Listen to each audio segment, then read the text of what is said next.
Hi, I'm Sharon Campbell. I'm a stained glass teacher in Manchester. For my website is manchesterstainedglass.co.uk. So this is my first time doing a YouTube video. My aim is to do some little refreshers for people who have already been on my Stained Glass for Beginners weekend workshop. So you're going to have to bear with me while I try and get my head around this. Also, I have a very creaky floor in my studio, which you might be able to hear.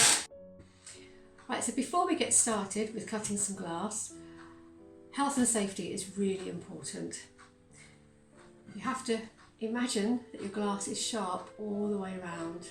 So really check it, have a look before you start working with your glass. Also, protect those eyes. Wear some goggles. They're not expensive to get hold of. These are ones for if you don't wear glasses. These are good for if you do have glasses. Got a nice pair of lights shining in them and reflecting in them. With our health and safety, it's also important to keep your work area clean at all times, because the glass will have lots of little shards of glass that will go everywhere. So I use just a household dustpan and brush, and I tend to sweep up as I go along. It really does make a huge difference to keeping those cuts off your fingers. And the other thing you can do is clip your hair back, especially if, like me, you've got a bit of a lockdown haircut and it's going all over the place. So just get that hair out of the way so it doesn't fall in your eyes. Okay, so first we want to check which side of the glass to cut on. You want the side with the least resistance, the smoothest side. Glass usually has a bumpy side and a smooth side, so we're going to go for the smooth side to cut on. Okay, so these are our glass cutters. They are oil-filled reservoir glass cutters. This is a brass one, a bit more expensive, but very similar to this one, which is really good and I use a lot. The heads are always slightly movable, bounce up and down and go to one side. That's good.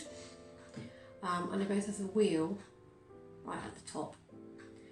And it's the wheel that cuts a groove in the glass. So it's the wheel that comes in contact with the glass. Okay, glass goggles on. So when you hold your cutter, you will find your own comfortable position. But the important thing is to make sure that your glass cutter is upright and straight. You don't want it to waver from side to side. Okay? And it was also important that you cut from one side of the glass to the other side of the glass in one continuous movement. Okay, here goes.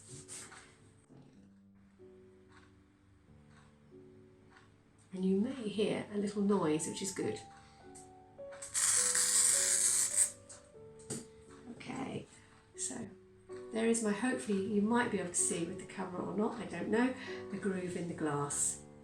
So now we have to break it. So you can try this first. So you want to create fists with your hands, with your thumbs on top, and the glass will go in between here and here, and you do a little snap. It's a bit like breaking chocolate when it has those grooves in it. You snap. Okay. I've got my thumbs either side of the scar line. They're not touching the score line. My index fingers are underneath. Again, either side of the score line, but not touching it with equal pressure. I tend to tuck my elbows in, and then you just do that snap. And there we go. Nice cleanly cut piece of glass. I'll do that one more time just so you can see. Smooth side to cut on. Glass cutter, wheel only on here and upright, not leaning from one side to the other, and then one smooth continuous movement.